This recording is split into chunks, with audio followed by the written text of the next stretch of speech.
যারা অতিরিক্ত গরুর পেচ্ছাপ পান করে, হরিণঘাটার বিধায়ক অসীম সরকার পবিত্র আল কোরআনকে নিয়ে কুরুচিকর মন্তব্য করেছেন। সর্বপ্রথম আমি একটা কথা আপনাদেরকে বলবো যে ভালো কিছু পেতে গেলে ভালো মানুষের কাছে আশা করতে হয়। অসীম সরকারের কাছ থেকে এর থেকে ভালো কিছু আমরা আশা কখনোই করি না। কারণ হচ্ছে তাদের কাছ থেকে আমরা এর থেকে বেশি কিছু আর আশা করি না। আসলে গরুর প্রস্রাব পান করে করে করে করে এদের মাথাতে আর মগজ নেই, মগজটা পচে গোবরে পরিণত হয়ে গেছে। উনি বদর যুদ্ধ সংক্রান্ত একটি ইতিহাস বলেছেন, ডাহা মিথ্যা ভুল। তারপরে 7 জন শয়তান মিলে কোরআন রচনা করেছেন, এটা তো হাস্যকর ব্যাপার।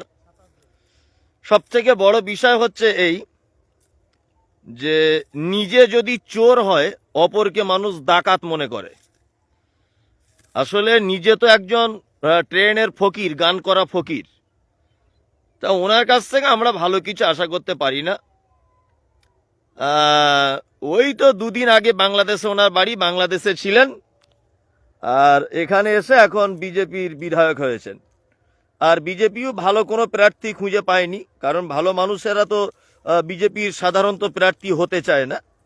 ওই জন্যই আউল বাউল ফকির যারা একেবারে নিম্ন পর্যায়ের তাদেরকে দিয়ে বিধায়ক করে দিয়েছে। তবে একটা কথা আমি বলবো, অসীম সরকারের কথা কিন্তু এটা নয়। কোরআন নিয়ে উনি যে কথা বলেছেন এটা অসীম সরকারের কথা নয়। আপনারা জানেন যে আরএসএস দ্বারা পরিচালিত বিজেপি, এই বিজেপি এবং আরএসএস এর পরিকল্পিত শেখানো একটি কথা, যে কথাটা প্রকাশ করেছেন অসীম সরকার।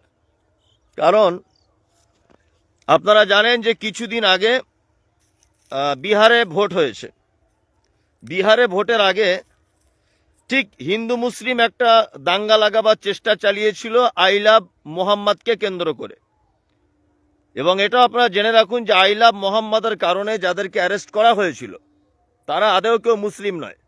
তারা পরবর্তীতে প্রকাশ পেয়েছে যে তারা সব আরএসএস এর লোক। ঠিক অনুরূপ আপনারা জানেন যে বাংলাতে কিছুদিন পরই নির্বাচন হবে। সেই নির্বাচনের আগে হিন্দু মুসলিম একটা সাম্প্রদায়িক দাঙ্গা লাগিয়ে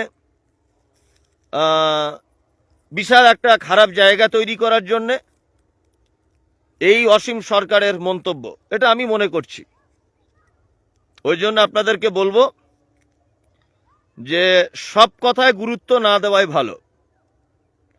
কারণ হচ্ছে অসীম সরকার মারাত্মক কোনো ইম্পর্টেন্ট লোক নয় যে আমাদের কোরআনের বিরুদ্ধে বললেই আমাদের কোনো ক্ষতি হয়ে যাবে বা কোরআনের কোনো সম্মানের হানি হবে। তারপরেও আমি বলবো যে আমরা আইনি পদক্ষেপ গ্রহণ করছি। ইনশাল্লাহ আগামীকাল আমাদের আল মোস্তফা ওয়েলফেয়ার ট্রাস্টের পক্ষ থেকে আমরাও কালকে লিখিত অভিযোগ জানাবো ওনার বিরুদ্ধে। এবং যে সমস্ত মুসলিম সংগঠনগুলি আপনারা রয়েছেন অবশ্যই বিভিন্ন সংগঠনের মাধ্যমে ওনার নামে এফআইআর করার জন্য আমার পক্ষ থেকে বিনীত অনুরোধ করছি। কারণ একটা কথা মাথায় রাখবেন, সেটা হচ্ছে এই যে আমাদের কিছু মাসলা মাসাইল ফতোয়া ফারায়েজে অনেক সময় আমাদের এক অপরের প্রতি মানে মিল নাও থাকতে পারে, এক অপরের সঙ্গে দ্বন্দ্ব থাকতে পারে, বিভিন্ন মাসলাক বিভিন্ন মাযহাব এই নিয়ে ছোটখাটো দ্বন্দ্ব আমাদের থাকে মুসলিমদের ভিতরে। তারপরে আমি বলবো যে সমস্ত দ্বন্দ্ব ভারতবর্ষে বাঁচার ক্ষেত্রে ঐক্যবদ্ধ হয়ে আমাদেরকে বাঁচতে হবে। এখন এই ক্ষেত্রে আমি বলবো যে আমরা কোনো দল, কোনো মাযহাব, কোনো কিছু না দেখে একেবারে সবাই একতাবদ্ধভাবে অসীম সরকারের বিরুদ্ধে বিভিন্ন থানাতে এফআইআর করুন, বিভিন্ন থানাতে এফআইআর করতে হবে। আর একটা কথা আপনাকে বলি, সেটা হচ্ছে এই যে বিজেপি বা যে আরএসএস দ্বারা বিজেপি দল, এই আরএসএস দ্বারা বিজেপি দল আপনারা জানেন বাবরি মসজিদ ধ্বংস করেছে। আপনারা জানেন এই আরএসএস দ্বারা পরিচালিত বিজেপি দল ওয়াকফ সম্পত্তিকে আমাদের কাছ থেকে ছিনিয়ে নিয়েছে। যে আরএসএস দ্বারা বিজেপি দল, আপনারা জানেন যে মুসলিম পরিযায়ী শ্রমিকদেরকে বিভিন্ন জায়গাতে মারধর করছে। যে আরএসএস পরিচালিত বিজেপি দলের একজন বিধায়ক হুমায়ুন কবির, আপনার এই কি বলে অসীম সরকার, এই অসীম সরকার কুরুচিকর মন্তব্য করেছেন। যে আরএসএস বা আপনার বিজেপি দল শুভেন্দু অধিকারীর মতো একজন মানুষকে দিয়ে মুসলিমদেরকে বারবার জেহাদি আখ্যা দিচ্ছে, যে আরএসএস বা বিজেপি দলের বিধায়ক অর্জুন সিং সর্বক্ষণ মুসলিমদেরকে মারার জন্য হুমকি দিচ্ছে, আজকে ওই আরএসএস দ্বারা পরিচালিত বিজেপি দলকে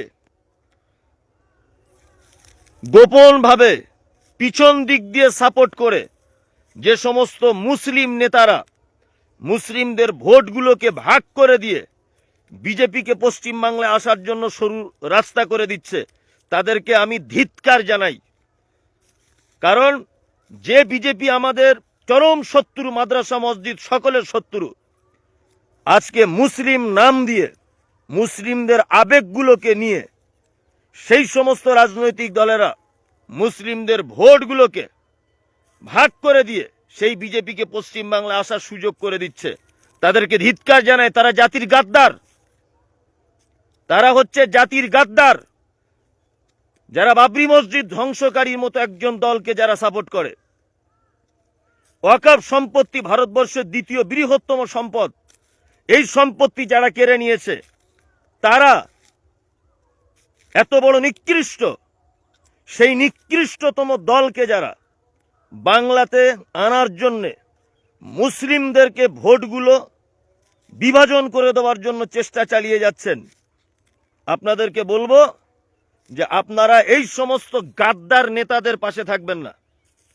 এই সমস্ত জাতির গাদ্দারদের কাছ থেকে আপনারা একটু দূরে সরে আসুন।